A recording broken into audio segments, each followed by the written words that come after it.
वो चिराग था झोंका न सह सका थोड़ा, वो चिराग था झोंका न सह सका थोड़ा, मैं तो सूरज हूं आंधी में जगमगाऊंगा।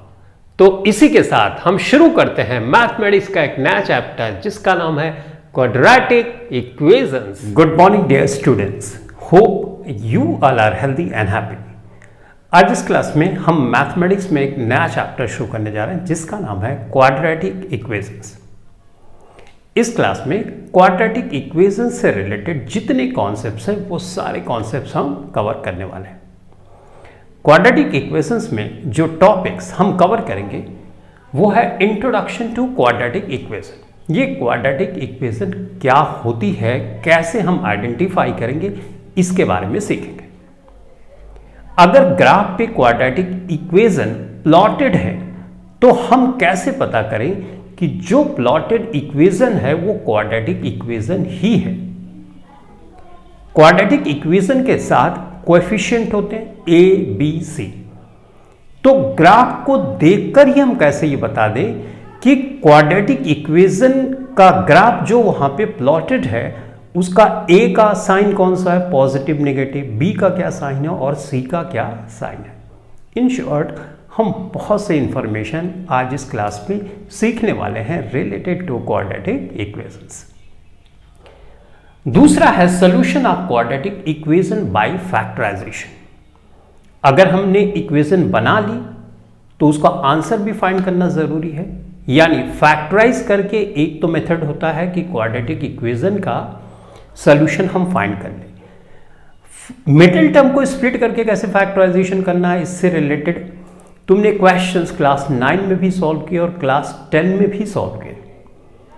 बहुत से मेथड फैक्टराइजेशन के होते हैं, जैसे फैक्टर थ्योरम की हेल्प से, आइडेंटिटीज के हेल्प से, मिडिल टर्म को स्प्लिट करके, ग्रुप बना के, कॉमन लेके, बहुत से मेथड होते हैं।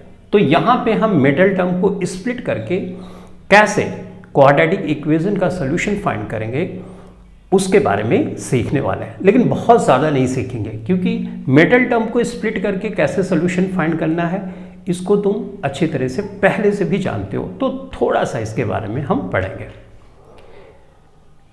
तीसरा टॉपिक है solution of a quadratic equation bye completing the square. कई बार ऐसा होता है कि हमको क्वाड्रेटिक इक्वेशन दे दी गई, अब c की वैल्यू इतनी बड़ी हो जाती है कि हमको पता ही नहीं चल पाता कि अब c को कितने कैसे दो पार्ट्स में हम तोड़ें कि बीच वाली यानी मिडिल टर्म वाली वैल्यू आ जाए। तो हम गैसेस करते रहते हैं और हमारा टाइम बहुत कंज्यूम होता है, और मैथमेटिक्स में टाइम बचाना भी ज़रूरी है। अगर एक कैलकुलेशन हम कर रहे हैं बहुत लेंदी हो जा रही है तो भी वो सही नहीं होता। तो आज तुम एक स्मार्ट मेथड सीखने वाले हो कि अगर तुम जो वैल्यू आ रही है ए सी को मल्टीप्लाई करने पे मिडिल टर्म को स्प्लिट करने के फैक्टराइजेशन मेथड में सीखते हो, वो बड़ी है और तुमको समझ में नहीं आ रहा है कि क्या दो टर्म होगी जिसमें हम मिडिल टर्म को स्प्लिट कर सकें, तो तुमको करने की ज़रूरत ही नहीं। एक दूसरा मेथड है जिसको हम बोलते हैं बाय कंप्लीटिंग स्क्वायर। उस मेथड से तुमको ये करने की जरूरत ही नहीं पड़ेगी और तुम्हारा आंसर भी आ जाएगा। बाय कंप्लीटिंग स्क्वायर का जो मेथड है उसी पे बेस्ड है क्वाड्रेटिक फार्मूला। दिखने में बड़ा खतरनाक लगता है, तो क्वाड्रेटिक फार्मूला कहाँ से आता है ये भी इस क्लास में सीखेंगे, और साथ ही साथ हम ये समझेंगे कि कैसे बाय कंप्लीटिंग स्क्वायर रिलेटेड है क्वाड्रेटिक फार्मूले से। तो इन शॉर्ट हमको एक बेहतर अंडरस्टैंडिंग हो जाएगी आज क्वाड्रेटिक फार्मूले के बारे में।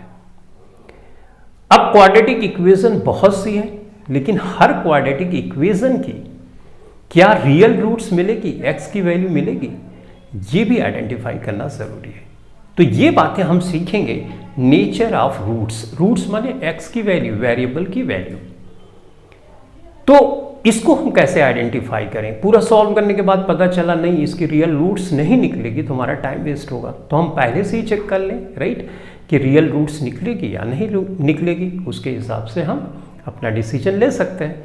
तो इन शॉर्ट तुम फास्ट कैसे वेरिएबल की वैल्यू फाइंड करनी है ये सीखने वाले इस क्लास में। ये दो टॉपिक तो तुम समवॉट को जानते भी होगे, ये दो टॉपिक इस क्वाड्रेटिक इक्वेशन में नया होगा तुम्हारे लिए। इस क्लास को अगर तुम लास्ट तक अटेंड करते हो तो बहुत सी यूजफुल इंफॉर्मेशन तुमको मिलने वाली है। तो अब हम सबसे पहले समझते हैं क्वाड्रेटिक इक्वेशंस क्या होता है। क्वाड्रेटिक वर्ड जैसे आता है तो चार ख्याल में आता है, जैसे क्वाड्रेंट चार का ख्याल आता है, राइट, और यहां पे कंफ्यूजन क्रिएट होता है। लेकिन ये क्वाड्रेटिक वर्ड जो क्वाड्रेटिक इक्वेशन में आया हुआ है, ये लैटिन भाषा के एक वर्ड से आया है जिसका मतलब होता है स्क्वायर। अब स्क्वायर तो 2 ही होता है, तो इसका मतलब एक ऐसी इक्वेशन जिसकी डिग्री 2 हो, एक ऐसी इक्वेशन जिसकी डिग्री 2 हो, हम उसको क्वाड्रेटिक इक्वेशन बोलते हैं। क्वाड्रेटिक पॉलिनोमियल के बारे में तुमने पॉलिनोमियल चैप्टर में पढ़ा है, तो वही पॉलिनोमियल ही है, सिर्फ उसमें इक्वल का साइन लगाएंगे और 0 बढ़ा देंगे तो उसको बोलेंगे क्वाड्रेटिक इक्वेशन। नाम से ही पता चल रहा है इक्वेशन मतलब इक्वल का साइन लगाना है। तो क्वाड्रेटिक पॉलिनोमियल कन्वर्ट हो जाती है क्वाड्रेटिक इक्वेशन में जब हम इक्वल का साइन लगाएंगे और 0 बढ़ा देते हैं। तो ये जो क्वाड्रेटिक इक्वेशन है, इसकी स्टैंडर्ड फॉर्म में क्या है, किस शक्ल में दिखता है, क्या रूप है इसका, राइट, ये पहचानना जरूरी है। तो उसकी स्टैंडर्ड फॉर्म पहले तो लिख लो। स्टैंडर्ड फॉर्म है ax² plus bx plus c। अब ये क्वाड्रेटिक पॉलिनोमियल का भी एक्सप्रेशन था, इक्वल का साइन लगाया और 0 कर दिया। अब ये हो गई क्वाड्रेटिक इक्वेशन, पॉलिनोमियल से क्वाड्रेटिक इक्वेशन में कन्वर्ट हो गई जब हमने इक्वल का साइन लगाया और 0 कर दिया। तो इसका मतलब जो क्वाड्रेटिक इक्वेशन होगी इस फॉर्म में दिखेगी तुमको। यहां पे a कोएफिशिएंट है x² का, b कोएफिशिएंट है x का और c कोएफिशिएंट है x⁻0। x⁻0 की वैल्यू 1 होती है तो 1 दिखाते नहीं हम, और यहां पे c लिख देते हैं जिसको हम सिंपली कांस्टेंट बोलते हैं। तो इन शॉर्ट ये पता चला कि इस रूप में अगर कोई एक्सप्रेशन तुमको दिखती है तो तुम उसको बोलोगे क्वाड्रेटिक इक्वेशन। क्वाड्रेटिक इक्वेशन में जो डिग्री होती है उस इक्वेशन की 2 होती है, और हम जानते हैं डिग्री का मतलब किसी इक्वेशन में वेरिएबल के ऊपर मैक्सिमम पावर। मैक्सिमम पावर यहां पे 2 है तो ये क्वाड्रेटिक इक्वेशन है। अब तुमको क्वेश्चन दिया जाएगा अलग अलग फॉर्म में, तो तुम्हारा काम क्या होगा, उसको सॉल्व कर करके सिंप्लीफाई करके इस फॉर्म में लेके आओ, फिर कंपेयर करो। अगर वो इक्वेशन इस फॉर्म में दिख रही है तो क्वाड्रेटिक होगी, अन्यथा नहीं होगी।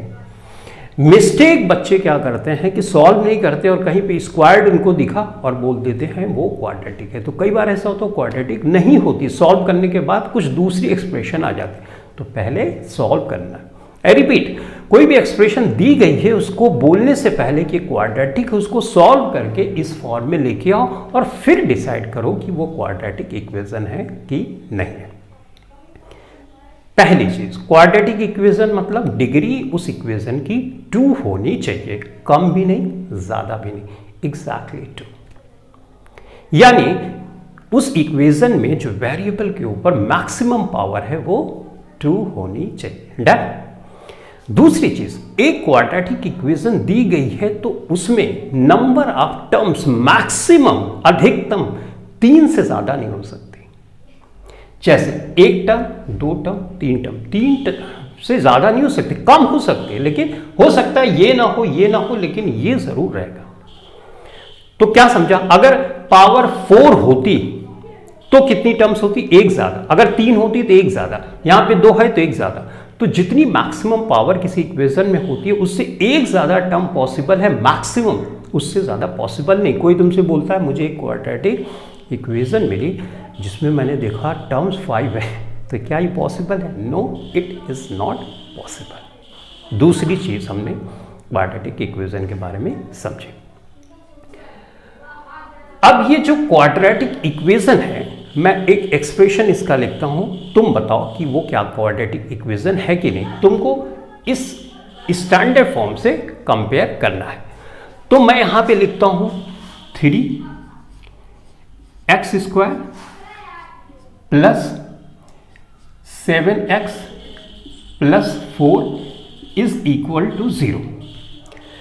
ठीक है, क्या ये क्वाड्रेटिक इक्वेशन है? तो सिंपली तुम कंपेयर करोगे, a की जगह 3 है, x स्क्वायर्ड है, x है, b की जगह 7, एग्जैक्टली उसी के जैसे दिख रही है, इसका मतलब ये क्वाड्रेटिक इक्वेशन है।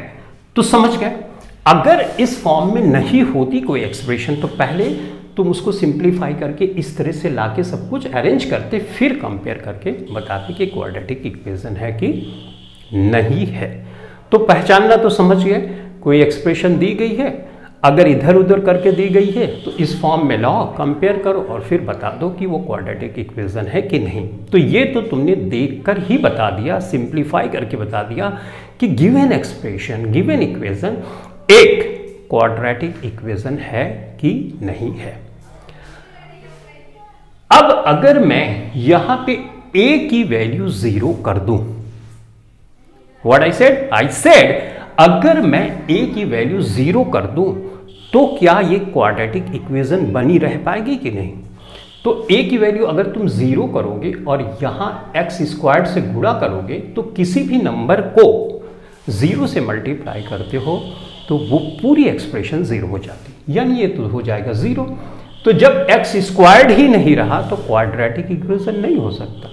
तो क्वेश्चन आता है क्या a 0 भी हो सकता है? तो तुमको बोलो कि नहीं, a इज इक्वल टू 0 कभी भी नहीं हो सकता क्वाड्रेटिक इक्वेशन में, क्योंकि a x स्क्वायर्ड के साथ लगा कोएफिशिएंट है, उसको अगर हम 0 करेंगे तो क्वाड्रेटिक इक्वेशन नहीं रह जाएगी। तो क्या हो जाएगी?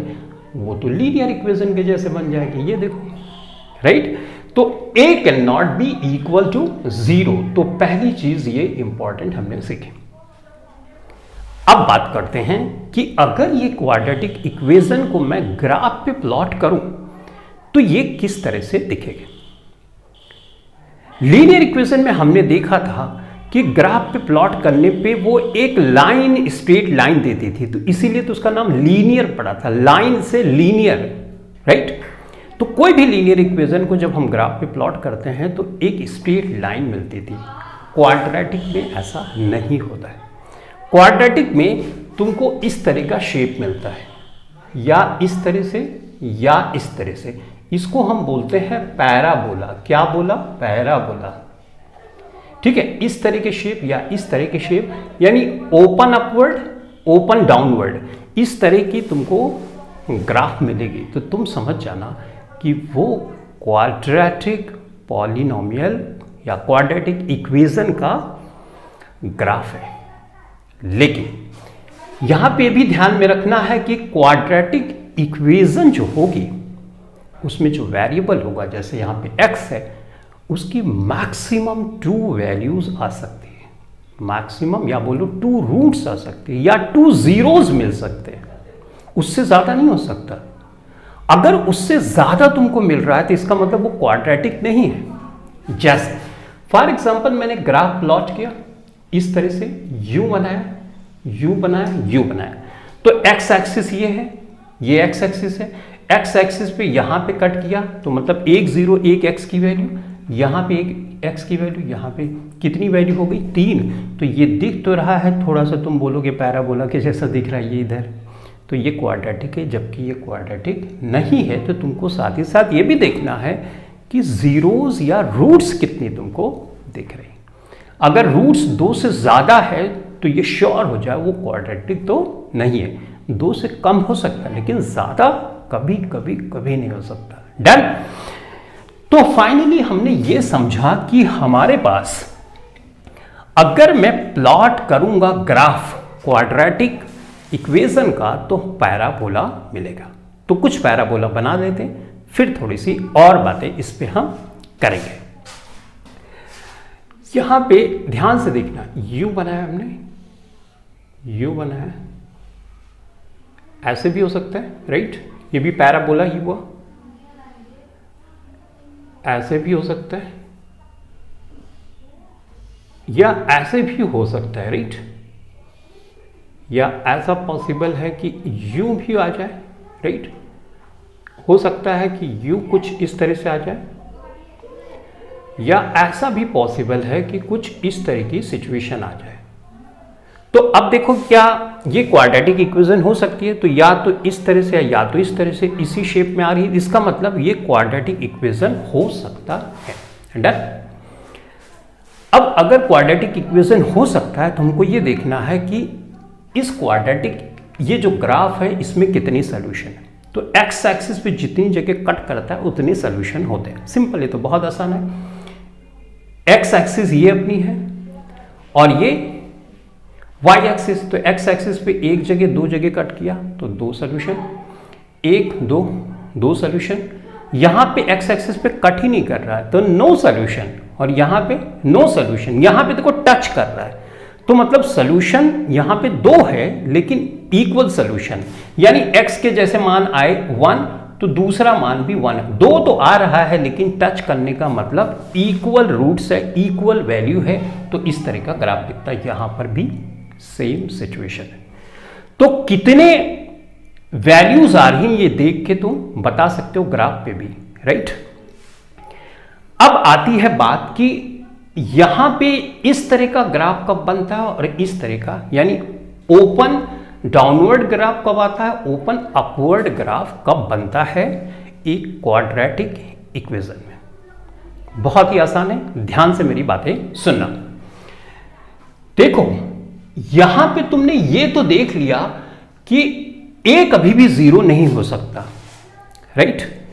लेकिन a जो होगा ये जीरो से बड़ा हो सकता है, यानी जीरो से बड़ा होगा तो यानी पॉजिटिव हो सकता है, राइट ना। जीरो से बड़ा होगा तो पॉजिटिव भी होगा, या ऐसा हो सकता है कि a जीरो से छोटा भी हो जाए।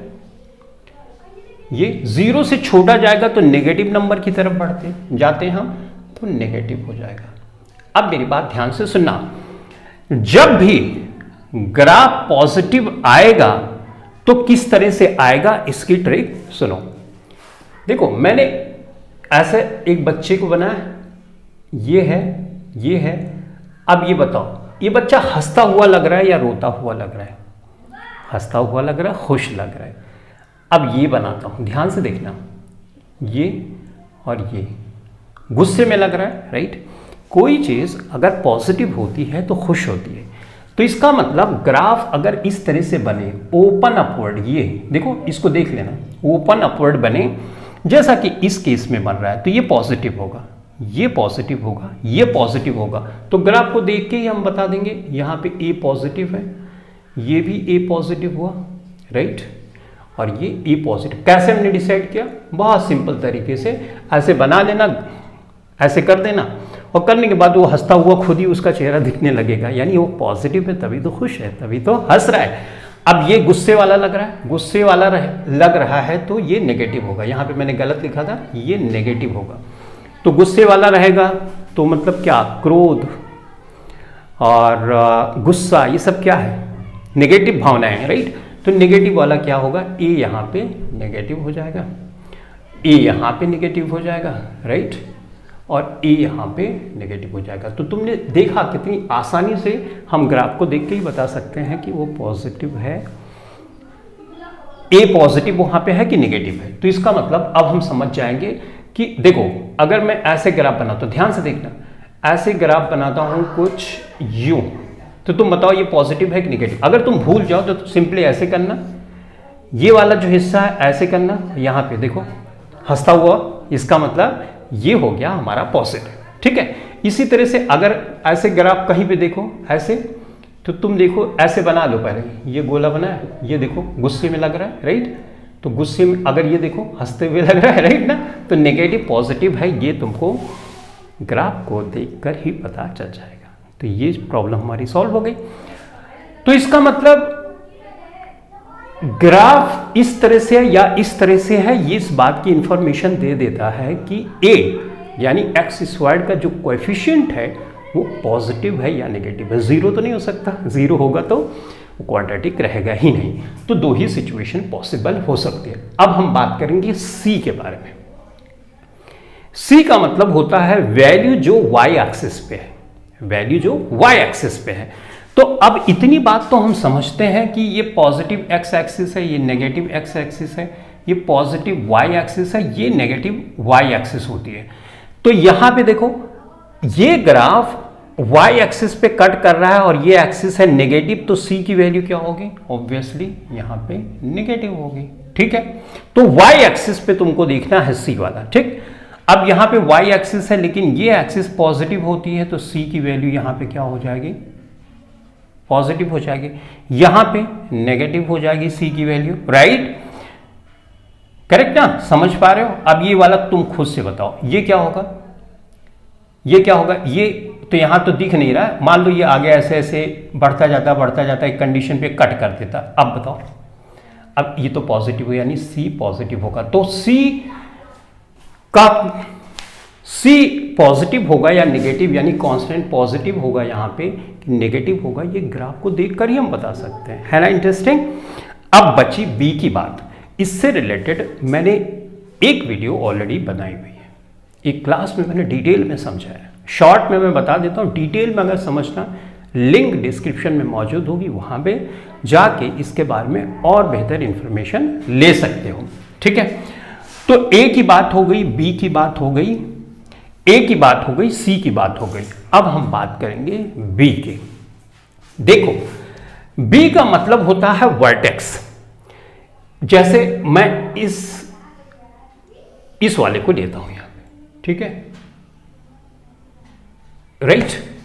वर्टेक्स का मतलब ये जो सबसे ज्यादा हाइट है, और इसका जो क्वाड्रेंट होता है ये होता है -b/2a, यानी ये एक्स एक्सिस का क्वाड्रेंट है, और यहां पे होता है d/4a, -d/4a। अब इसमें मत उलझ जाना, ये डिस्क्रिमिनेंट है, इसके बारे में नहीं जानते, ये इस पे से फोकस करो कि ये एक्स एक्सिस का क्वाड्रेंट है, और यहां पे इस पॉइंट पे ये बी की वैल्यू है। अब ये पॉजिटिव है या नेगेटिव है, हमको ये सोचना है। ठीक है, अब बच्चे ये बताओ, ये एक्स एक्सिस पॉजिटिव है, वाई एक्सिस पॉजिटिव है, यहां पे जितनी चीज आएगी वो क्या होगी? पॉजिटिव होगी। इसका मतलब ये जो वैल्यू आएगी फाइनली ये पॉजिटिव ही आएगी। राइट, इसमें कोई कंफ्यूजन? यहां पे जो वैल्यू होगी सब पॉजिटिव होगी, यानी -b/2a की वैल्यू हमेशा पॉजिटिव होगी। ठीक है, यहां पे b है, अब यहां पे 2 ऐसे ही रखो, a की वैल्यू यहां पे क्या होगी? तुम भूल गए तो ऐसे करो, ये है, ये है, ये a की वैल्यू देखो, ये गुस्से वाला है तो इसका मतलब नेगेटिव होगी, तो यानी a की वैल्यू यहां पे तुम नेगेटिव, मैं साइन सिर्फ रख रहा हूं ताकि तुमको समझ में आ जाए, तो ये पॉजिटिव होगा। क्रॉस मल्टीप्लाई करोगे इसको, 2 पे ध्यान मत दो, सिर्फ इस पे ध्यान दो कि नेगेटिव पॉजिटिव, नेगेटिव है, इधर जाएगा तो ये क्या होगा? ये होगा नेगेटिव होगा।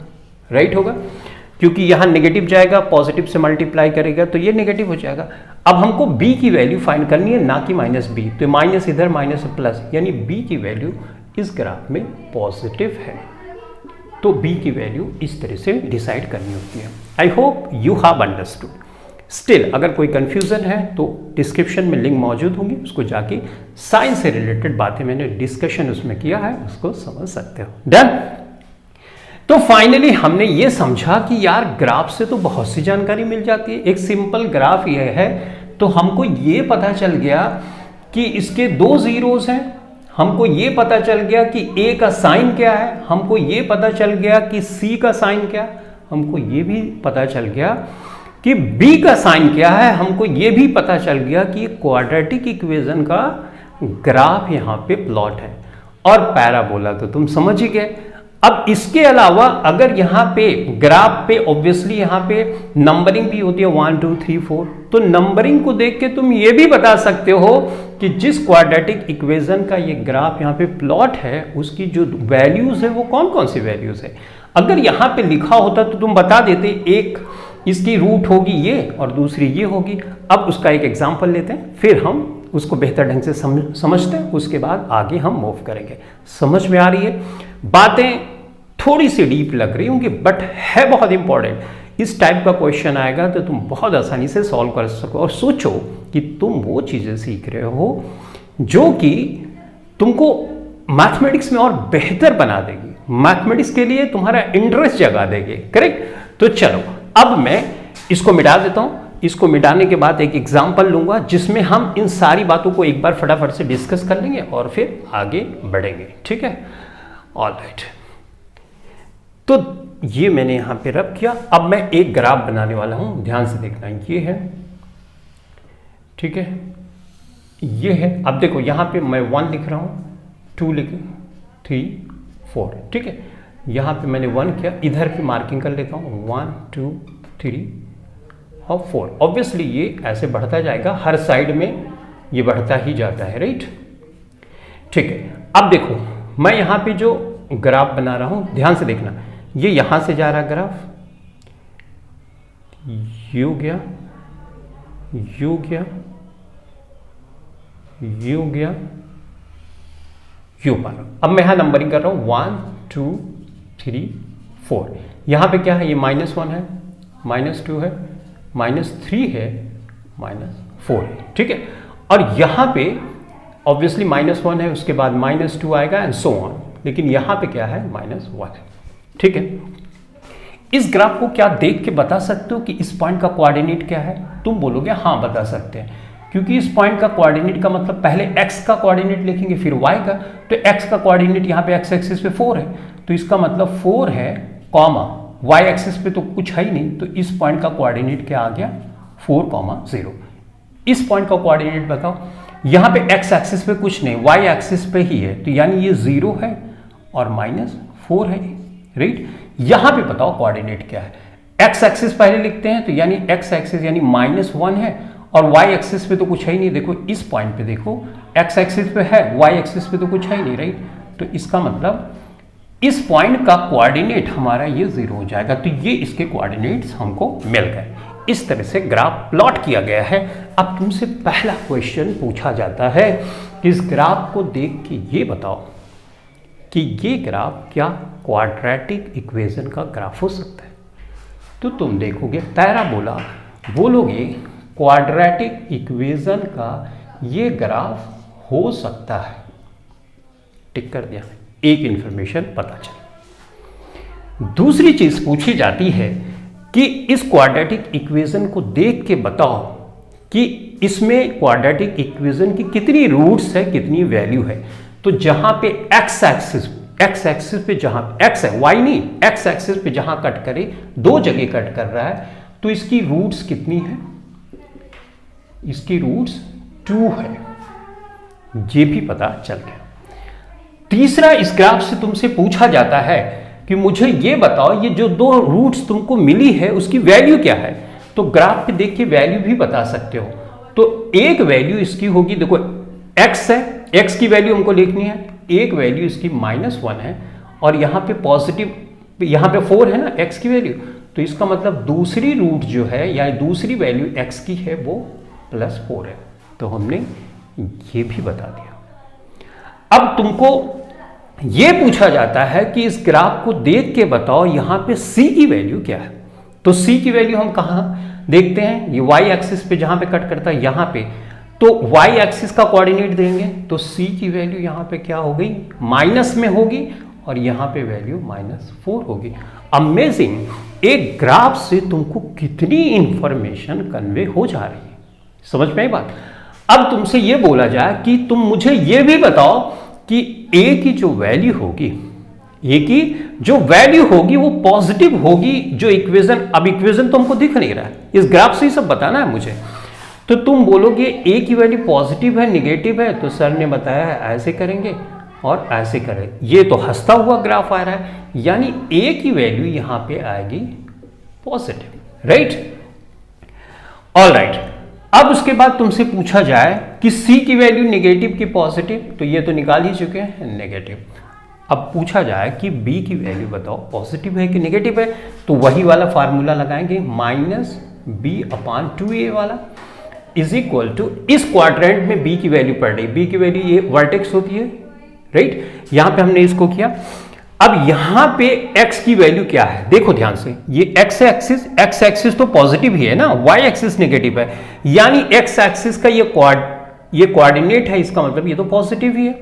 लेकिन a की वैल्यू यहां पे क्या है, a की वैल्यू देखो हमने पॉजिटिव निकाली है, तो पॉजिटिव को गुणा करोगे तो ये पॉजिटिव हो जाएगा, यानी -b = पॉजिटिव, लेकिन हमको b की वैल्यू निकालनी है।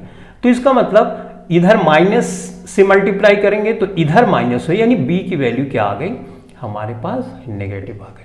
तो तुमने देखा एक ग्राफ इस तरह से प्लॉट किया गया और कितनी इंफॉर्मेशन हमको दे रहा है। अगर ये बात तुम नहीं समझते तो कितनी यूजफुल इंफॉर्मेशन तुम मिस कर देते, मिस आउट कर देते, चूक जाते, राइट ना। तो ये अब मैं लिखता हूं वो इक्वेशन जिसका ये ग्राफ है, ठीक है। तो जो हमारी इक्वेशन है जिसका ये ग्राफ है वो है x square minus 3x minus 4 is equal to 0। जरा मैच करो, क्या ये सारी इंफॉर्मेशन मैच हो रही है? ऑब्वियसली मैच हो रही है। यहां पे a की जगह 1 है और जो कि पॉजिटिव है, देखो पॉजिटिव है। b की जगह यहां माइनस है, b की जगह माइनस है, नेगेटिव है। c की जगह यहां माइनस है, माइनस है। 4 है, देखो इस इक्वेशन में यहां पे 4 आया है, -4, ठीक है भाई। अब यहां पे ये पता करना है कि x की वैल्यू क्या -1 और +4 ही आएगी, ऑब्वियसली आएगी। तो अब हम इतनी बातें, अगर इतनी यूजफुल इंफॉर्मेशन समझ गए तो इस पे मूव कर रहे हैं। अब इस क्वाड्रेटिक इक्वेशन का सॉल्यूशन भी फाइंड करना है। ये तो सॉल्यूशन हो गया ग्राफिकल मेथड, राइट। अब इसका सॉल्यूशन हम फाइंड करेंगे अलजेब्राइक मेथड से, यानी फैक्टर करेंगे, मिडिल टर्म को स्प्लिट करेंगे और उसके बाद हम x की वैल्यू निकालते हैं और फिर देखते हैं क्या होता है।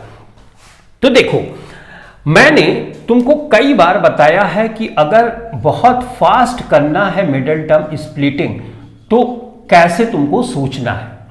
तो इससे रिलेटेड जो वीडियो है उसकी लिंक भी डिस्क्रिप्शन में होगी, उसको देख लेना। यहां पे मैं शॉर्ट में, जैसे शुरू में बताया था, शॉर्ट में ही डिस्कस करने वाला हूं, बहुत ज्यादा डिटेल में नहीं जाने वाला। लेकिन फिर भी अगर तुमने पहले सॉल्व किया है तो मैं थोड़ा सा हिंट देता हूं। a और c को गुणा करते हैं, उसके बाद उसका 2 ग्रुप बनाते हैं, ग्रुप को जोड़ते या घटाते हैं इस तरह से कि बीच वाली टर्म आ जाए। यही मिडिल टर्म को स्प्लिट करने का मेथड है। यहां पे हमने गुणा किया, a की जगह 1 है तो गुणा किया, तो फाइनली हमारे पास माइनस में वैल्यू आई। तो जब माइनस में वैल्यू आती है तो ये ध्यान रखना कि ये वैल्यू जब आएगी तो पॉजिटिव नेगेटिव, एक वैल्यू पॉजिटिव आएगी, एक नेगेटिव आएगी, यानी एक टर्म पॉजिटिव में लिखना होगा, एक नेगेटिव में लिखना होगा। अगर ये नेगेटिव में है तो इसका मतलब नेगेटिव वाली टर्म बड़ी होगी और पॉजिटिव वाली टर्म छोटी होगी। तो अगर यहां पे पॉजिटिव आता तो ये वैल्यू हमेशा जोड़ने पे ही आती, चाहे नेगेटिव नेगेटिव, चाहे पॉजिटिव पॉजिटिव। अब यहां पे नेगेटिव है, इसका मतलब ये जोड़, अगर ये पॉजिटिव होता तो फाइनली हमको समझ में आया कि यहां पे भाई माइनस है, इसका मतलब ये जो टर्म होगी ये घटाने पे आएगी, एक नेगेटिव वाला बड़ा, एक छोटा। तो बड़ा सिंपल है, इसका मतलब 4 - 1 है। तो एक्स स्क्वायर क्या, मैंने एक टर्म लिया 4x और -3x - 4 इज इक्वल टू 0। देखो ये नेगेटिव था, एक यहां पे नेगेटिव आया बड़ा वाला और ये पॉजिटिव आया। अब देखो बच्चों, ये बातें तुमको तभी समझ में आ रही होंगी जब तुमने पहले से क्वेश्चन सॉल्व किया होगा, उसमें समस्याएं आई होंगी, या तुमने जो क्लासेस मैंने कंडक्ट की उसको अटेंड किया होगा। अन्यथा थोड़ी सी शायद समझ में आ रही होगी, पूरी तरह से नहीं समझ में आ रही होगी। एनीवेज, हमने इसको इस तरह से कर दिया। अब इसको सॉल्व करते हैं। यहाँ पे x मैं कॉमन ले लूंगा, इसको कर दूंगा x - 4, ये 1 होगा, राइट। यहाँ पे गलत हमने किया ना, 4 और ये 1 होगा, तो 4 में से -4 से एक x घटाओगे 3 आएगा, राइट। तो हमने ये कर लिया। अब यहाँ पे हमने 1 कॉमन किया और यहाँ पे आया x - 4 और ये हो गया 0। तो इसका मतलब x - 4 और x + 1 इस इक्वेशन के फैक्टर्स आ गए, ये फैक्टर्स आ गए। अब फैक्टर्स आ जाते हैं तो रूट्स या वैल्यू x की कैसे निकालनी है, ये पहले से तुम क्लास 9 से सीखते आ रहे हो। इसको 0 करोगे, x = 4, यानी एक वैल्यू x की 4 आ गई। अब इस तरह से इसको करना होता है, x + 1 = 0, तो x = -1, यानी 2 वैल्यू आई x की, एक x = 4 और एक x = -1। ये हमने अलजेब्राइक मेथड से सॉल्व करके फाइंड किया। यही वैल्यू तो यहां पर भी आ रही थी, राइट। तो तुमने देखा कितना अमेजिंग रिजल्ट। ग्राफ पे दी गई चीज़ को अगर रीड करने जानते हो तो बहुत सी यूजफुल इंफॉर्मेशन वहाँ पे हमको मिल जाती है। तो फाइनली हमने ये भी सीख लिया कि मिडल टर्म को स्प्लिट करके जिस चीज़ को हम फाइंड करते हैं ग्राफ पे अगर नंबरिंग करके सब कुछ दिया गया है तो देखकर भी बताया जा सकता है। तो हमने अभी तक कवर किया दो टॉपिक, एक इसको और एक इसको। अब हम बात करेंगे solution of quadratic equation bye completing square. इस मेथड की हमें ज़रूरत क्यों पड़ी? मिडिल टर्म को जब तुम स्प्लिट करते हो तो कई बार ऐसा होता है कि बड़ी समस्याएं आती हैं। मिडिल टर्म को स्प्लिट करते हो लेकिन ये नहीं पता चल पाता कि कौन सा ग्रुप जोड़ और घटाने के बाद बीच वाली टर्म आ जाएगी। अगर बड़ा नंबर सी की जगह या ए की जगह है तो समस्याएं और बढ़ जाती हैं। तो क्या हम क्वेश्चन को सॉल्व नहीं करेंगे? करेंगे, लेकिन बहुत टाइम कंज्यूमिंग हो जाता है। तो टाइम को बचाने के लिए ये दो मेथड है। तुम इसमें देखोगे कि तुमको ये सब गेस करने की जरूरत ही नहीं पड़ेगी, डायरेक्ट वैल्यू रख दो और आंसर आ जाएगा। जैसे एग्जांपल के लिए मैं तुमको एक इक्वेशन देता हूं, उस इक्वेशन को ध्यान से देखो और मिडिल टर्म से उसको स्प्लिट करने की कोशिश करो, तब तुमको रियलाइज होगा मैं क्या बातें बोल रहा हूं। फॉर एग्जाम्पल मैंने एक इक्वेशन लिया x square plus 2x minus 143 is equal to 0। अब इस इक्वेशन को हमें सॉल्व करना है और x की वैल्यू फाइंड करनी है। अब 143 इस तरह का ऑड नंबर आता है तो मुश्किल बढ़ जाती है। जनरली हमारे लिए 13, 11, 17, 23, 43, 49, 57 ये सब नंबर मुश्किल होते हैं, तो वहाँ पे हमारा दिमाग ही नहीं पहुँच पाता था हम कितने से डिवाइड करें।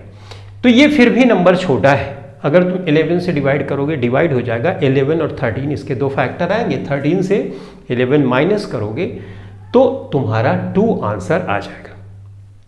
ठीक है, लेकिन अगर ये वैल्यू बहुत बड़ी हो जाए, 1280 हो जाए ऐसा कुछ, राइट, ए की वैल्यू कुछ और हो जाए, तब बहुत बड़ा नंबर हो जाएगा, मुश्किल तुम्हारी बढ़ जाएगी। ठीक, तो अब कंप्लीटिंग स्क्वायर का ये मेथड क्या है इसको हम सीखने वाले हैं।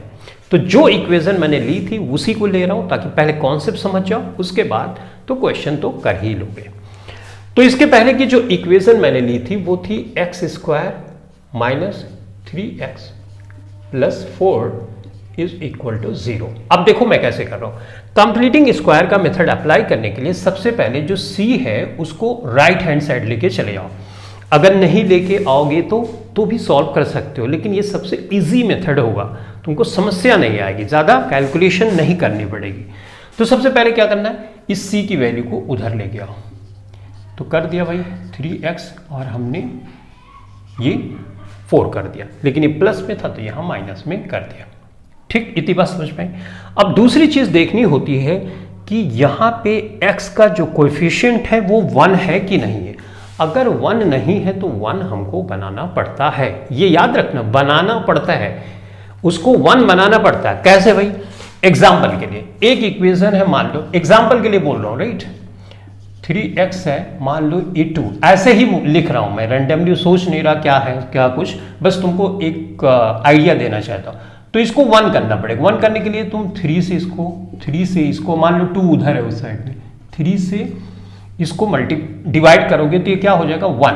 तो हमारा टास्क क्या है, अगर यहाँ 1 नहीं है, यहाँ ऑब्वियसली कुछ नहीं तो 1 ही है, राइट। हाँ, तो इसमें कुछ करने की जरूरत नहीं। अगर नहीं होता तो पूरी इक्वेशन को जो यहाँ पे कोएफिशिएंट है उसी से डिवाइड कर देते तो यहाँ पे 1 हो जाता, बाकी की एक्सप्रेशन चेंज होती, नो इश्यूज।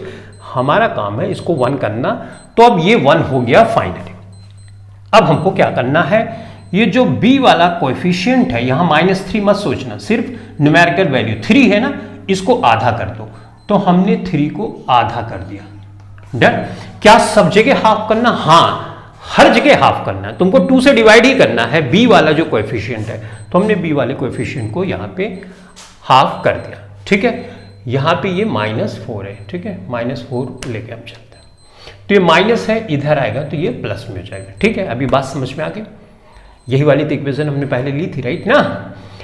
ऑल राइट, तो ये माइनस था, इधर प्लस हो गया। तो हम यहाँ पे बात कर रहे हैं कि इसको हमने 3/2 कर दिया। 3/2 करने के बाद जो वैल्यू आती है उसको स्क्वायर कर दो, कर दिया। अब देखो x square minus 3x plus 3/2, ये वाली जो वैल्यू है लेफ्ट हैंड साइड में प्लस कर दी और यही वाली वैल्यू हमने राइट हैंड साइड में भी प्लस कर दी, सेम वैल्यू। तो इससे इक्वेशन पे फर्क पड़ा नहीं, इधर पॉजिटिव है इधर पॉजिटिव है, सेम वैल्यू को हमने दोनों साइड अगर मल्टीप्लाई किया, डिवाइड किया, ऐड किया तो वो इक्वेशन नहीं बदलती, एक्सप्रेशन सिर्फ बदलती है। तो अभी भी सेम चीज है। ऑलराइट, अब इस चीज को अगर तुम ध्यान से देखोगे तो ये है x प्लस 3/x माइनस 3/2 का होल स्क्वायर। ये ऑटोमेटिकली बदल जाता है इसमें। देखो यहां पे माइनस है तो मुझे समझ में आ गया कि मुझे यहां x माइनस 3/2 का होल स्क्वायर, यानी ये कौन सी एक्सप्रेशन है, a माइनस बी का होल स्क्वायर। एक एक्सप्रेशन और होती है a प्लस बी का होल स्क्वायर, राइट। तो जब ये बीच वाली वैल्यू यहां पे प्लस आए ना तो यहां पे प्लस लगा देना, माइनस है तो माइनस लगा देना। अब तुम ये बोलोगे कि ये कैसे प्रूव किया जाए कि ये स्क्वायर्ड वाली वैल्यू ही है, तो a माइनस बी का होल स्क्वायर का फार्मूला हम यहां पे इसमें लगाते हैं। तो यानी a की जगह ये है माइनस 2ab, 2 यहां पे रखा, a की जगह यहां पे क्या है x है तो x रख दिया हमने, ab की जगह मैं 3/2 रखूंगा, right. a square minus 2ab और प्लस b स्क्वायर यानी 3/2, b की जगह 3/2 है, इसका स्क्वायर सॉल्व करो। ये सॉल्व किया तो x square minus 3x divided by 3/2 का होल स्क्वायर, यही वाली एक्सप्रेशन आ गई। इसका मतलब ये जो एक्सप्रेशन है ऑटोमेटिकली कन्वर्ट हो जाती है स्क्वायर वाले फार्मूले में, चाहे a माइनस बी का होल स्क्वायर चाहे a प्लस बी का होल स्क्वायर।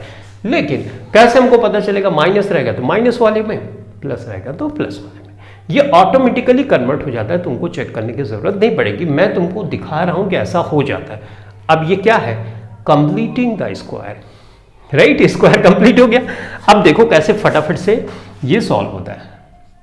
यहां पे आ जाते हैं, इसको 4 किया हमने, इसको देखो स्क्वायर करोगे ये 9 हो जाएगा और ये क्या हो जाएगा 4 हो जाएगा। इसको सॉल्व करोगे ये 16 हो जाएगा, ये 9 हो जाएगा डिवाइडेड बाई 4 और सॉल्व करोगे 25 हो जाएगा, ये 4 हो जाएगा। हो जाएगा कि नहीं, इसका मतलब x माइनस 3/2 यहां पे मैं रखूं तो मैं 25 डिवाइडेड बाई 4 करूंगा और ये स्क्वायर रूट में है, स्क्वायर में है तो स्क्वायर इधर आएगा स्क्वायर रूट में, और जब ऐसा होता है पॉजिटिव नेगेटिव लगता है मैथमेटिक्स के रूल के अनुसार।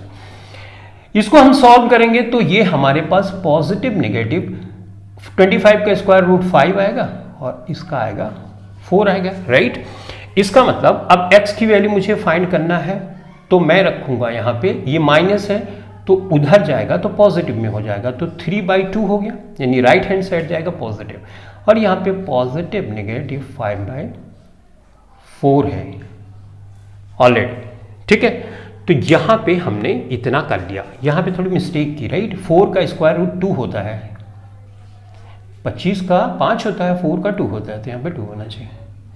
तो ये हमको मिल गया। अब देखो x की वैल्यू हम कैसे फाइंड करते हैं, यहां पे फाइंड कर लो। दो वैल्यू कैसे फाइंड, एक x की वैल्यू हम फाइंड करना चाहते हैं तो x दो वैल्यूज आएगी ना, तो एक के लिए पहले 3/2 करो और प्लस वाला साइन के साथ 5/2 जोड़ दो, तो ये 5 और 3 8, कितना आया 4 प्लस 4, ठीक। दूसरी वैल्यू फाइंड करनी है तो तुम कैसे करोगे, ये करोगे x, अब एक नेगेटिव के साथ ले लो, ये पॉजिटिव भी है नेगेटिव है तो पॉजिटिव वाला हो गया, अब नेगेटिव के साथ ले लो, 5/2 किया तुमने, यू कर दिया। 5 में से 3 माइनस करोगे -2 आएगा और 2 आएगा, तो ये क्या है -1। दो वैल्यू आई, एक x इज इक्वल टू +4 और एक x इज इक्वल टू -1, और यही चीज तो हम मिडिल टर्म से स्प्लिट करके भी फाइंड कर रहे थे, राइट। अगर मिडिल टर्म हम स्प्लिट नहीं करते तो इस मेथड से भी हम अपने x की वैल्यू यानी 2 रूट्स फाइंड कर सकते थे। अब तुम ये बोलोगे कि वो मेथड ज्यादा इजी था, इसलिए क्योंकि उसमें जो c की वैल्यू थी छोटी थी और आसानी से तुमने उसको फाइंड भी कर लिया। लेकिन अगर वैल्यू बड़ी हो जाएगी तो उस मेथड से तुम गेस ही इतना देर में कर पाओगे या कर ही नहीं पाओगे, तो तुम्हारे पास कोई ऑप्शन नहीं बचेगा। ऐसी कंडीशन में कंप्लीटिंग स्क्वायर का मेथड लगा दोगे तो तुमको गेस करने की जरूरत नहीं, कैलकुलेशन थोड़ी इधर उधर होगी, फटाफट करते चले जाओगे, आंसर आ जाएगा। ठीक है, अब इस मेथड को आई होप तुम बेहतर ढंग से समझ गए। अब इसी मेथड के ऊपर ये क्वाड्रेटिक फार्मूला जो है वो भी बना है। ये कैसे बना है उसको भी समझ लेते हैं। जब उसको समझोगे ना तो तुमको और बेहतर ढंग से ये कंप्लीटिंग स्क्वायर का मेथड भी समझ में आ जाएगा। जैसे हमने कंप्लीटिंग स्क्वायर का मेथड किया उसी तरह से क्वाड्रेटिक फार्मूले को हम डिराइव करने वाले हैं। डिराइव करने वाले हैं, फार्मूला याद नहीं करने वाले, सिर्फ डिराइव करने वाले। ये आ कैसे जाता है, किस तरह से होता है, ध्यान से देखना। तो क्वाड्रेटिक इक्वेशन का तो ये एक्सप्रेशन है। इसका मतलब अब इसी को हम इसी की हेल्प से x की वैल्यू हम फाइंड करने वाले हैं। ध्यान से देखना, देखो ये चीज है। तो मैंने बोला था c की वैल्यू उधर कर दो, तो तुमने c की वैल्यू उधर कर दी, a स्क्वायर प्लस b और ये माइनस c कर दी। ठीक है, पहला स्टेप। फिर बोला था x के साथ 1 होना चाहिए, यहां तो a है तो इसका मतलब a से पूरी इक्वेशन को डिवाइड कर दिया, इस तरह से आ गया। डन। अब यहां पे फाइनली हमारे पास बचा एक्स स्क्वायर b अपान ए एक्स और माइनस सी अपान ए, राइट, ये हो गया। अब देखो मैंने बोला था ये जो b का कोएफिशिएंट है, राइट, वो पॉजिटिव कोएफिशिएंट लो, उसको 2 से डिवाइड कर दो। तो b अपान a को 2 से डिवाइड करोगे तो ये हो जाएगा b अपान a, या 1/2 यानी b अपान 2a। तो फाइनली b अपान 2a आया। जो आया है उसको स्क्वायर कर दो, राइट, ये भी बताया था। तो b अपान 2a का स्क्वायर्ड कर दिया, तो फाइनली हमारे पास ये वाली एक्सप्रेशन आ गई। इसी एक्सप्रेशन को लेफ्ट हैंड साइड हमको जोड़ना है, राइट हैंड साइड। तो जो चीजें मैंने कंप्लीटिंग स्क्वायर में बताई वही सेम अप्रोच मैं यहां पर भी इस्तेमाल कर रहा हूं। तो मैं यहां पे क्या करूंगा, b अपान 2a का होल स्क्वायर्ड इधर किया और यहां पे b अपान 2a का होल स्क्वायर्ड, ये माइनस में है तो इसलिए मैं यहां पे इस तरह से रख रहा हूं। ठीक है, तो हमने अभी तक क्या किया, यहां पे 1 करने के लिए a से डिवाइड कर दिया, b को उठाया, आधा किया और उसका जो आधा आया उसका स्क्वायर करके left hand side right hand side जोड़ दिया। डन। इतनी बात तुमको समझ में अब तक आ गई होगी। तो ये सिंपल आ गया। जैसे इसको तुम कन्वर्ट करोगे कंप्लीटिंग स्क्वायर में, अभी मैंने तुमको सिखाया, ये वाली एक्सप्रेशन किस में बदल गई, x प्लस 2a का होल स्क्वायर यानी a plus b2 whole square में कन्वर्ट हो गई। ठीक है, अब यहां पे आ जाओ, ये हो गया b स्क्वायर और ये हो जाएगा 2 2 4a स्क्वायर, स्क्वायर इस पे भी है इस पे, तो ये हो गया। उसके बाद यहां पे आ जाएगा c अपॉन a। इसको और सिंप्लीफाई कर सकते हैं तो ये हो जाएगा a b2 square minus 4a square c divided, ऐसे मल्टीप्लाई करते हैं, ऐसे मल्टीप्लाई करते हैं, ऐसे फ्रैक्शन को ऐसे ही सॉल्व कर दें तो 4a क्यूब हो गया, राइट। अब यहां पे और सिंप्लीफाई तुम करना चाहोगे तो यहां पे ये a यहां पर भी है, a यहां पर भी है, इसको बाहर निकाल लोगे, a बाहर निकल गया, b स्क्वायर आ गया 4ac divided by 4a cube आया कि नहीं। यहां a स्क्वायर मल्टीप्लाइड फॉर्म में है तो मतलब a अगर यहां से निकालूं तो एक a यहां पे कम करना पड़ेगा, ये आ गया हमारे पास। तो हमारे पास एक्सप्रेशन क्या लिखी, x2a is equal to b square minus 4ac divided by 4a square. तो हमने इस चीज को ऐसे कर दिया, जब स्क्वायर यहां से इधर जाएगा, स्क्वायर रूट में आता है तो पॉजिटिव नेगेटिव का साइन भी आता है, करेक्ट ना। इसका स्क्वायर रूट निकालेंगे हम, b स्क्वायर, तो यहां पे मैं लिख दे रहा हूं plus minus b square minus 4ac। तो इसके ऊपर तो स्क्वायर रूट का ये साइन रखना पड़ेगा, लेकिन इसका स्क्वायर रूट निकाल सकते हो। 4 का स्क्वायर रूट 2 होगा, a स्क्वायर का a हो जाएगा तो स्क्वायर रूट का साइन हट जाएगा। ठीक बात है, इतनी बात समझ में आए। अब ये वैल्यू x प्लस बी अपान 2a की थी, तो x बराबर अगर करोगे तो ये जो प्लस वाला है इधर क्या आ जाएगा, माइनस में हो जाएगा, माइनस बी अपान 2a वाला हो जाएगा। ठीक है, तो इस तरह की सिचुएशन आ गई। डन। अब इस तरह की सिचुएशन आ गई, थोड़ा सा मैं इसको और सिंप्लीफाई कर देता हूं, यहां पे कर दूं, चलो यहां पे कर देता हूं। तो x यहां पे हमने रखा, देखो 2a यहां पर भी है, 2a यहां पर भी है, लाइक फ्रैक्शन है, तो इसका मतलब हम पूरे पे 2a कर सकते हैं। फ्रैक्शन को सॉल्व करने का यही मेथड है। उसके बाद मैंने माइनस भी किया, प्लस किया, माइनस किया, under root b square minus 4ac, और इसी को तुम जानते हो, इसी को हम बोलते हैं क्वाड्रेटिक फार्मूला। तो तुमने देखा क्वाड्रेटिक फार्मूला तो यार कंप्लीटिंग स्क्वायर के मेथड पे ही बेस्ड है, राइट। अब इस फार्मूले की हेल्प से तुम क्या कर सकते हो, जो वैल्यू हमने कंप्लीटिंग स्क्वायर में स्क्वायर करके वो सब सारी चीजें की, वो सब करने की जरूरत नहीं, डायरेक्ट इस फार्मूले में रख दो और तुम्हारा आंसर आ जाएगा। कब यूज करोगे इसको, जब बोला जाएगा, नहीं तो जहां पे तुम मिडल टर्म को स्प्लिट नहीं कर पा रहे हो वहां पे डायरेक्ट इस फार्मूले का यूज कर सकते हो। तो फाइनली तुमको समझ में आ गया किस तरह से ये फार्मूला आया। तो ये फार्मूला आ गया तो लॉ सॉल्व भी कर लेते हैं, जो हमने एक्सप्रेशन ली थी। कौन सी ली थी, अब तक तो याद ही हो गया होगा, x square minus 3x minus 4 is equal to 0। अब इस फार्मूले की हेल्प से हम x की वैल्यू निकालना चाहिए। ये क्या, b मतलब यहां पे कोएफिशिएंट साइन के साथ अब यहां पे रखना है, ये ध्यान में रहे। ये माइनस का साइन तो फार्मूले में ही है और ये -3 है b की जगह, तो -3 हमको रखना है, हमने रख दिया भाई, डन।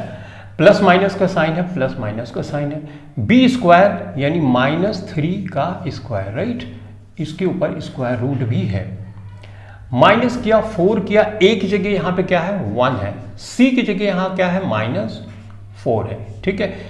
पूरे के नीचे ये 2a है, ध्यान में रखना, और a की जगह 1 पूरे पे है, ऐसा ना सोचना कि यहां तक है, नहीं तो गलत हो जाएगा। अब ये माइनस माइनस क्या हो गया, +3 हो गया, प्लस माइनस हो गया। इसको सॉल्व करो, 3 त्रिका 9 हो गया, माइनस माइनस प्लस 16 ना, 16 और 9 25, 25 का स्क्वायर रूट निकालोगे कितना आएगा, 5 आएगा, और यहाँ पे 2 है ये। अब x की वैल्यू निकालने के लिए एक बार +3 करना पड़ेगा और एक बार 3 माइनस करना पड़ेगा। तो चलो दो वैल्यू निकाल लेते हैं, एक तो +3 हमने किया और एक प्लस के साथ किया और ये 2 किया, 5 3 8 हो गया, डिवाइडेड बाय, तो ये आंसर आ गया 4। अब एक x की वैल्यू और आएगी, तो यहां पे ये प्लस किया, अब यहां पे नेगेटिव किया और यहां पे 5 किया और ये 2 किया, 5 बड़ा है नेगेटिव वाला, राइट, तो 5 में से 3 घटाओगे -2 आएगा, 2 आया, ये हुआ और ये -1 आ गया। तो अब सिचुएशन के हिसाब से हम देखेंगे -1 कब हो रहा है, जैसे टाइम कभी नेगेटिव नहीं हो सकता ना, तो इसका मतलब हम इसको इग्नोर कर देंगे, इसको फाइंड कर लेंगे कि वैल्यू ये है। एनीवेज, तो ये समझ में आया कि क्वाड्रेटिक फार्मूले से भी हम वैल्यू को फाइंड कर सकते हैं, और कहाँ पे यूज करेंगे, जहाँ पे ऐसा लगे कि मिडल टर्म स्प्लिट नहीं हो रहा, या जहाँ पे स्पेसिफिकली ये बोला जाए कि क्वाड्रेटिक फार्मूले से यूज करो, तो इसको यूज करना। तो इस तरह से तुमने समझा कि मिडल टर्म को स्प्लिट करके जो x की वैल्यू हम फाइंड करते थे, उसको फाइंड करने का ये भी 2 मेथड होता है। तो जहाँ पे जैसे ज़रूरत पड़े इसको लगाओ और अपनी कैलकुलेशन को सुपर फास्ट कर लो। तो इस तरह से हमने क्वाड्रेटिक फार्मूला, ये सब सारी चीज़ें समझ ली। अब बात करेंगे नेचर ऑफ रूट्स के बारे में। कोई क्वाड्रेटिक इक्वेशन दी गई है तो उसकी क्या रियल रूट्स निकलेगी कि नहीं, रियल रूट्स नहीं निकलेगी तो ज़्यादा आगे बढ़ने की ज़रूरत ही नहीं, राइट।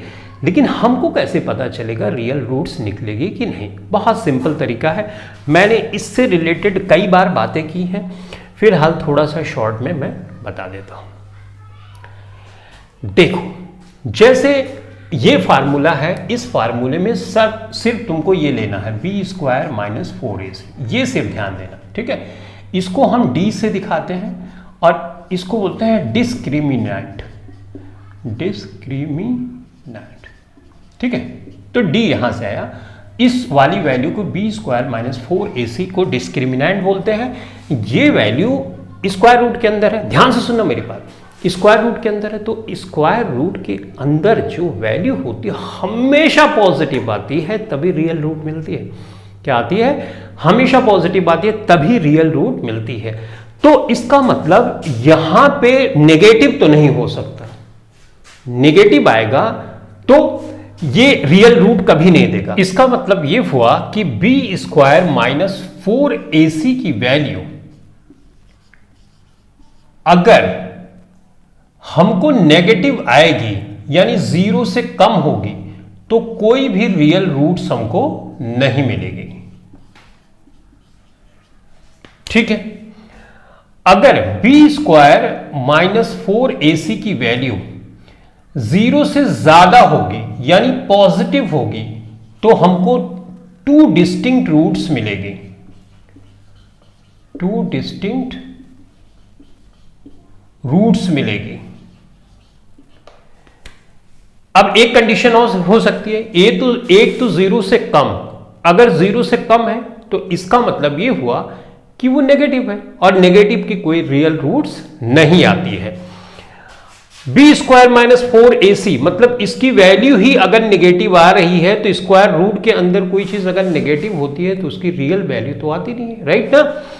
अगर यहां पे नेगेटिव वैल्यू है तो अब तुम बोलोगे जो वैल्यू पॉजिटिव आती है नेगेटिव आती है वो कैसे आती है। देखो इसकी वैल्यू हमेशा पॉजिटिव आनी चाहिए। पॉजिटिव आने के बाद यहां पे प्लस माइनस यानी x की वैल्यू प्लस माइनस में हो सकती है, लेकिन रूट के अंदर जो वैल्यू होती है वो कभी नेगेटिव में नहीं हो सकती। इससे रिलेटेड बात मैंने एक क्लास में बहुत डिटेल में की थी। फिलहाल तुम अभी के लिए इतना ही समझो कि under root b square minus 4ac यानी बी स्क्वायर माइनस 4ac की वैल्यू ये जो नेगेटिव में है ना, अगर नेगेटिव में होगी तो कोई भी रियल रूट्स नहीं मिलेगी, नो रियल रूट्स। ये वाली कंडीशन में कोई भी रियल रूट्स नहीं मिलेंगे। बी स्क्वायर माइनस 4ac की वैल्यू ज्यादा है 0 से तो पॉजिटिव मिलेगा। अगर बी स्क्वायर माइनस 4ac की वैल्यू एग्जैक्टली इक्वल है 0 के, ऐसा भी पॉसिबल है। 0 से कम, 0 से ज्यादा, 0 भी हो सकता है। अगर 0 आता है तो इसका मतलब इक्वल रूट्स मिलेगी। अब ये समझते हैं, जैसे इक्वल रूट्स का मतलब बी स्क्वायर माइनस 4ac की वैल्यू अगर एग्जैक्टली निकालते हो 0 आ जाती है तो इसका मतलब ये हो गया कि इसकी जो वैल्यू आएगी, x की वैल्यू यहां पे आएगी, वो वैल्यू कुछ इस तरह से आएगी। एग्जांपल के लिए x बराबर 1 तो दूसरी वैल्यू भी x बराबर 1 ही आएगी। अगर मान लो x बराबर 2 आ रही है तो दूसरी वैल्यू भी इक्वल रूट कब आती है, जब बी स्क्वायर माइनस 4ac की वैल्यू एग्जैक्टली 0 हो। लेकिन अगर पॉजिटिव वैल्यू आएगी तब तो 2 डिस्टिंक्ट रूट्स आएगी। 2 डिस्टिंक्ट रूट्स का मतलब होता है कि जैसे एक वैल्यू x की 2 आई और दूसरी वाली 3 आई तो 2 डिस्टिंक्ट अलग अलग रूट्स आएंगे। लेकिन अगर ये सिचुएशन आएगी नेगेटिव तो इसका मतलब कोई भी रियल रूट्स हमको नहीं मिलेगी। तो शॉर्ट में अगर लिखना चाहें तो ऐसे लिख सकते हो, देखो B square minus 4ac, right. तो इसका मतलब ये इक्वल होगा 0 के तो इक्वल रूट्स आएंगे। अगर इसकी वैल्यू 0 से ज्यादा होगी तो भी हमको मिलेगी 2 डिस्टिंक्ट रूट्स। इसके अलावा कोई सिचुएशन होगी तो रियल मतलब एक ही बच जाती है।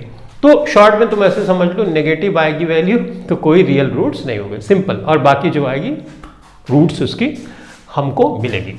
तो कैसे रूट्स नहीं मिलेगी इसका थोड़ी सी अंडरस्टैंडिंग ले लेते हैं, थोड़ा सा समझ लेते हैं ताकि तुम बेहतर ढंग से बात को समझ जाओ।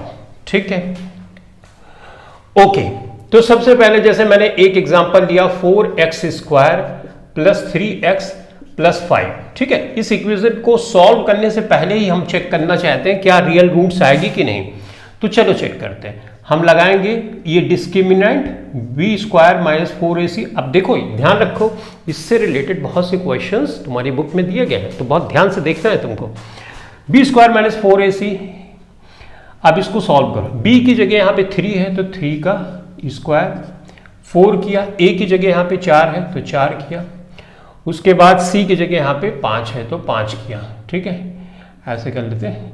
तो सॉल्व करो, ये 9 हो गया, 4 चौक 16 पंजे 80। अब देखो 80 यहाँ पे ज़्यादा है, 9 छोटा है, आंसर क्या आएगा, नेगेटिव में ऑब्वियसली आएगा, राइट। तो नेगेटिव में आंसर आएगा तो इसका मतलब इसमें रियल रूट्स नहीं मिलेंगे। ठीक है, बात समझ में आ गई। अब देखो जैसे हमने शुरू से जो एग्जांपल लिया उसी को फिर से ले रहे हैं, x square minus 3x minus 4। अब इसका निकाल के देखते हैं। इसमें देखो 2 डिस्टिंक्ट रूट आई थी अलग अलग ना, तो यहाँ पे बी स्क्वायर माइनस 4ac करते हैं। b की जगह माइनस 3 रखेंगे, स्क्वायर कर देंगे। यहाँ पे 4 है, a की जगह यहाँ पे 1 है तो 1 किया, c की जगह -4 है तो -4 किया हमने। सॉल्व करो, माइनस माइनस प्लस 3 3 जा 9, माइनस माइनस प्लस 4 चौक 16, ठीक है, माइनस माइनस प्लस 4 चौक 16, 16 9 25, देखो प्लस में आया यानी 0 से ज़्यादा वैल्यू आई।